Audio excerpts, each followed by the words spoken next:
Formations like these require long hours of intensive drilling and careful judgment.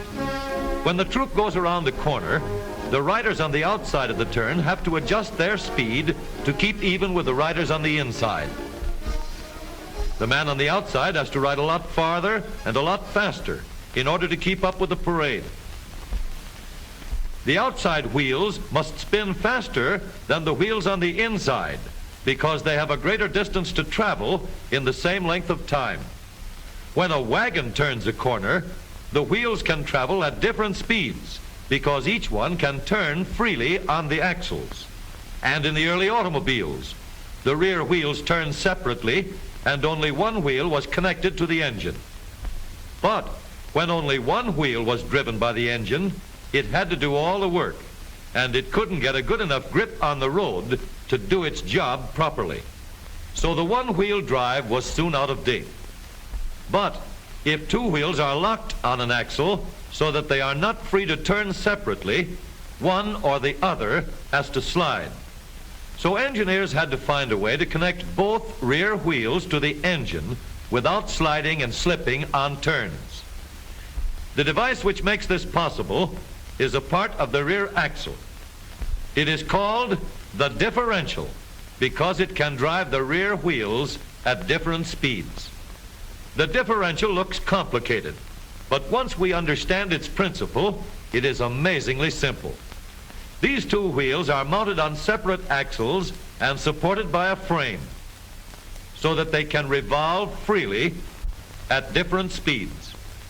Let's fasten a spoke on the inner end of each axle so that by turning the spokes, we can turn each wheel separately.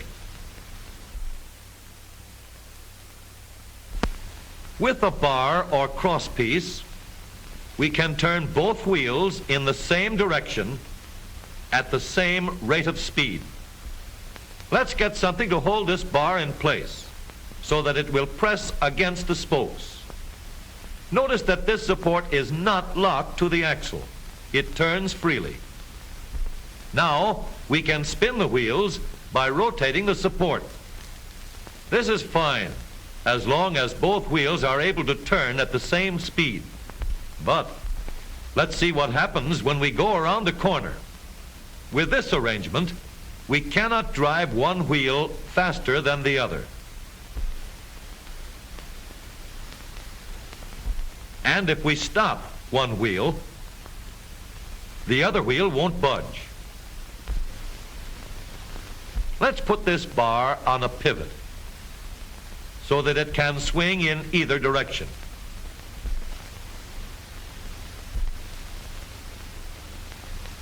Now, the bar can still turn both wheels at the same speed.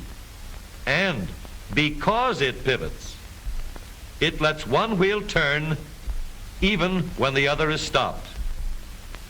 But if turned too far, the bar will swing around until it won't drive the spokes that turn either wheel.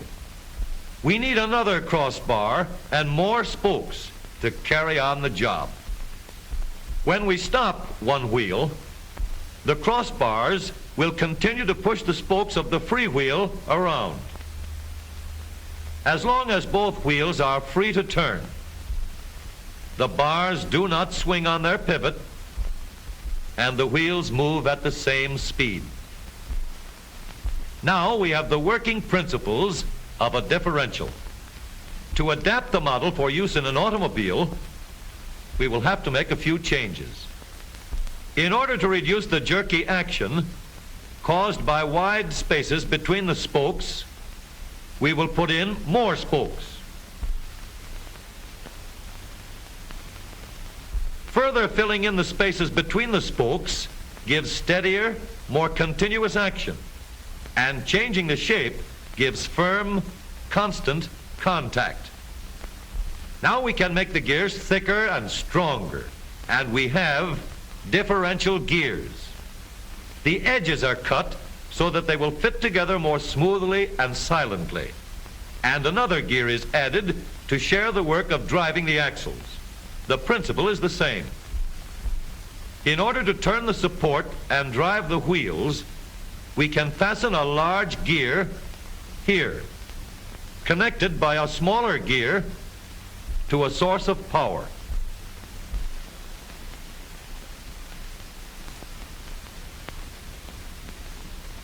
Notice that the power is connected to the differential at the center line.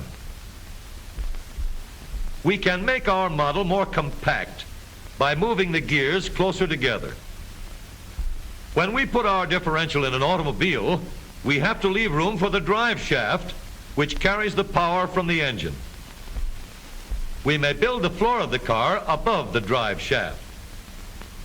But if we do, we won't have much room inside unless we make the top of the car high too. Of course, we could lower the floor and ceiling, but the drive shaft would be higher than the floor. This would have disadvantages. A shaft in the middle of the floor of an automobile would be inconvenient for passengers and would be awkward for carrying luggage. Today, engineers have found a way to make the car roomier and closer to the road without a clumsy shaft above the floor. The drive shaft from the engine to the differential is lowered out of the way, and the drive shaft is connected to the rear axle at the bottom. The new low center drive makes the rear axle quieter, stronger, and more durable because it gives better, smoother contact between the gears. The automobile of today, with the low center drive, is stronger and more rugged. Every part of the rear axle has been built to withstand strains far greater than it will ever meet on the straightaway or around the corner.